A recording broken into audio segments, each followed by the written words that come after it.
Hello guys, എല്ലാവർക്കും എൻ്റെ YouTube ചാനലിലേക്ക് സ്വാഗതം. അപ്പോൾ നമ്മുടെ ഇന്നത്തെ റെസിപ്പി ഈസി ആയിട്ടുള്ള ഒരു ബ്രെഡ് റോളിൻ്റെ റെസിപ്പിയാണ് കേട്ടോ. ചായ ഇടുന്ന സമയം പോലും സത്യം പറഞ്ഞാൽ ഇതിന് ആവശ്യമില്ല.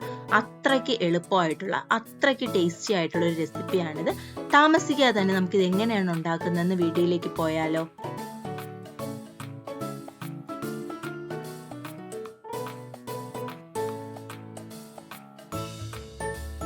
ഇതിനു വേണ്ടിയിട്ട് ആദ്യം ആവശ്യമായിട്ടുള്ളത് നമുക്കൊരു 7 ബ്രെഡിന്റെ പീസാണ്. ബ്രെഡിന്റെ സൈഡെല്ലാം ഇതുപോലെ നമുക്കൊന്ന് കട്ട് ചെയ്ത് കൊടുക്കാം.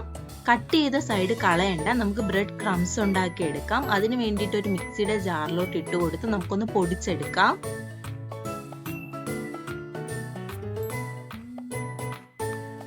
കണ്ടില്ലേ, ബ്രെഡ് ക്രംസ് ഇവിടെ തയ്യാറായിട്ടുണ്ട്. നമുക്കിതിനെ മാറ്റി വെക്കാം. അത് കഴിഞ്ഞ് ഞാനിവിടെ 2 മീഡിയം സൈസിലുള്ള ഉരുളക്കിഴങ്ങ് വേവിച്ചതെടുത്തിട്ടുണ്ട്. കൈകൊണ്ട് ഇതുപോലെ നന്നായിട്ട് ഒരു കട്ട പോലും ഇല്ലാതെ ഉടച്ചു കൊടുക്കാം.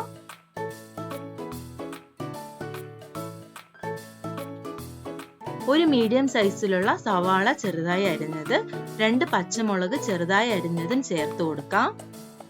മുളക് പൊടി 1/2 table spoon, garam masala 1/2 teaspoon, മഞ്ഞൾപ്പൊടി 1 ടീസ്പൂണിന്റെ 1/6 ഭാഗം, ആവശ്യത്തിന് ഉപ്പ്. ഇവ ചേർത്തൊന്ന് നന്നായിട്ട് നമുക്ക് ആദ്യം ഒന്ന് മിക്സ് ചെയ്ത് കൊടുക്കാം.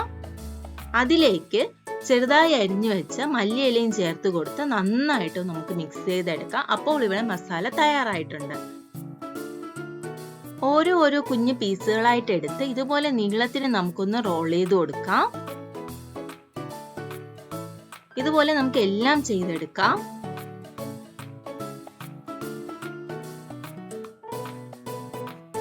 കണ്ടില്ലേ, ഞാൻ ഇതുപോലെ എല്ലാം ചെയ്ത് മാറ്റി വെച്ചിട്ടുണ്ട്.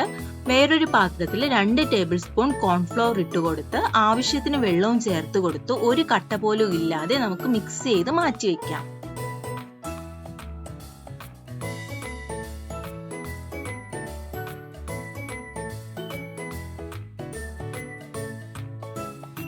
ഒരു ബ്രെഡിന്റെ പീസ് എടുത്ത് ഇതുപോലെ നമുക്കൊന്ന് പരത്തി കൊടുക്കാം.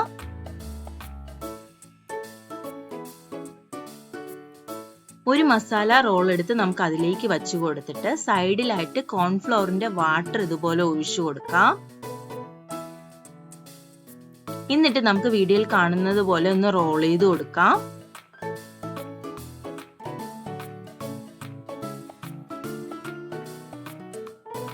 അത് കഴിഞ്ഞ് ആ റോളിനെ കോൺഫ്ലവറിന്റെ വെള്ളത്തിൽ നമുക്കൊന്ന് മുക്കിയെടുത്ത് ഇതുപോലെ ചെയ്തു കൊടുക്കാം. ബ്രെഡ് ക്രംസിൽ ഒന്ന് റോൾ ചെയ്ത് നമുക്ക് എടുക്കാം. ഇതുപോലെ എല്ലാം നമുക്ക് ഇതുപോലെ ഒന്ന് ചെയ്തെടുക്കാം.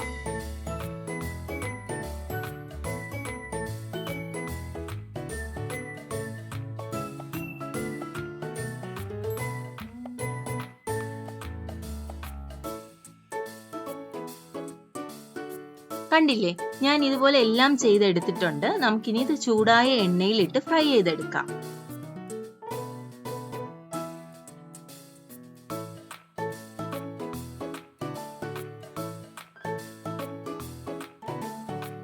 ഇതുണ്ടാക്കാൻ വേണ്ടിയിട്ട് വളരെ എളുപ്പമാണ്. ഇതുപോലെ ഒരു റെഡിഷ് ഒരു കളർ വരുമ്പോൾ ഇത് തയ്യാറായി. ഇതെല്ലാവരും ഒന്ന് ട്രൈ ചെയ്ത് നോക്കണം. ചായ ഇടുന്ന സമയം പോലും വേണ്ട സത്യം പറഞ്ഞാൽ ഇതിനെ ഉണ്ടാക്കാൻ വേണ്ടിയിട്ട്. അത്രയ്ക്ക് എളുപ്പമായിട്ടുള്ള അത്രയ്ക്ക് ടേസ്റ്റി ആയിട്ടുള്ള ഒരു റെസിപ്പിയാണ്. ഈ വീഡിയോ ഇഷ്ടമായാൽ ലൈക്ക് ചെയ്യാനും ഷെയർ ചെയ്യാനും കമന്റ് ചെയ്യാനും സബ്സ്ക്രൈബ് ചെയ്യാനും ഒന്നും ആരും മറക്കണ്ട കേട്ടോ. അടുത്ത വീഡിയോയിൽ കാണുന്നത് വരെ എല്ലാ പേർക്കും ബൈ ബൈ ഗായ്സ്.